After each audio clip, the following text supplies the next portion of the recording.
We're about 4 months into having the Xbox Series X and the PlayStation 5, and next gen is finally settling into feeling like current gen. So what better time than now to review these two colossal boxes sitting in front of me? Welcome to the Blessing Show, where I break down what's up.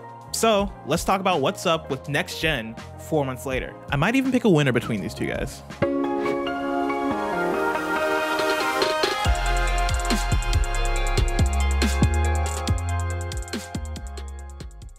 Brand new console launches have always been exciting, exploring an updated UI, getting our hands on a reimagined controller, and jumping into game releases that take advantage of superior hardware. It's all demonstrative of the excitement of where the next 7 years or so may take us. This time around, the innovations that next gen brings are subtle additions like the SSD for faster processing, ray tracing, and other buzzwords that simply add up to these new consoles being high tech, which is exciting. Quick resume on the Xbox Series X has proven to be a wonderful feature, allowing me to switch between Forza Horizon 4 and Jet Force Gemini on the fly, making my Friday nights a bit more worthwhile. On the PlayStation side of things, the DualSense controller has proven to be a big innovation. Shooting games, for example, feel meaningfully cooler via the adaptive triggers, while haptic feedback is a surprising step up from traditional rumble. Obviously, there are places where either platform is lacking. No expandable SSD storage at launch is a bummer for the PlayStation 5, but will hopefully be fixed sooner than later, especially as the Call of Duty games continue to only get larger in download size.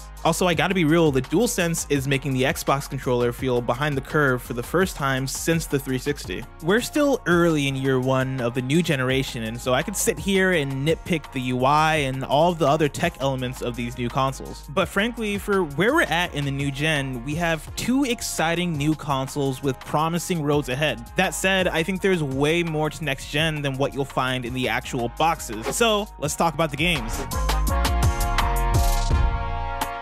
If I were to compare the current software libraries of the Xbox Series X and the PlayStation 5, I think to most it'd be an open and shut case. Spider-Man Miles Morales, Demon's Souls, and Astro's Playroom highlighted a fantastic launch lineup alongside games like The Pathless, Bugsnax, and this game, which I've somehow already forgotten about. Not only that, but the future of PlayStation Studios looks bright. 2021 sees Ratchet & Clank Rift Apart, Horizon Forbidden West, and possibly even a new God of War. PlayStation's first party fired on all cylinders during the PS4 generation, and that doesn't seem to be slowing down. Games like Final Fantasy XVI, Returnal, Stray, Kena Bridge of Spirits, and others are set to be exclusive or timed exclusive for PlayStation. And let's not forget that Deathloop and Ghostwire Tokyo are also set to be timed PlayStation exclusives. That said, Deathloop and Ghostwire Tokyo are a good segue into what I think is something special going on at Xbox. Xbox Series X's launch wasn't as dynamic and as interesting as PlayStation's in terms of games. Yakuza Like a Dragon and Tetris Effect Connected were a couple of highlights, but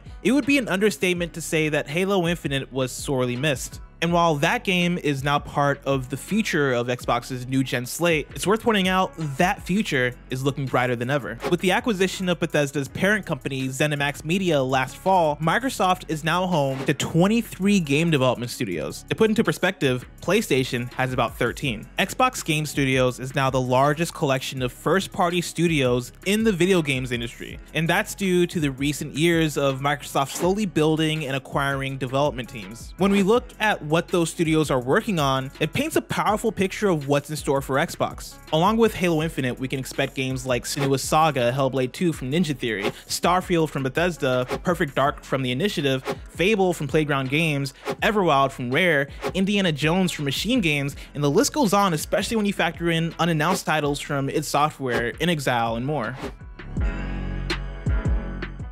But when we talk about Xbox's game slate, the conversation then turns into one about the platform of Xbox. Are games like Starfield and Indiana Jones going to just be on Xbox and PC, or will they also see a home on PlayStation? These questions, no matter the answers, lay out a strong and secure future for Xbox as a platform. They've come back a long way since the launch debacle that was the Xbox One. It's an entirely different platform now, and not only are they securing their present, initiatives like xCloud show how they're thinking about the future future and making their games available even if you don't have an Xbox console. This is an interesting contrast to PlayStation. The PlayStation platform has been building toward creating a reliable stable of software, along with providing interesting ways to interact with that software through things like virtual reality, PlayLink, and PlayStation Now. VR has had its highs, but overall, none of these really speak to the future of PlayStation. Yet at the same time, none of it particularly needs to. PlayStation's audience is still massive, and frankly, there's no reason to fix what isn't broken. So with the PS5, the platform is growing with the audience. It's maintaining PS Plus with deals and offerings like the PS Plus collection. It's activity cards, game help, and sticking a microphone into a controller.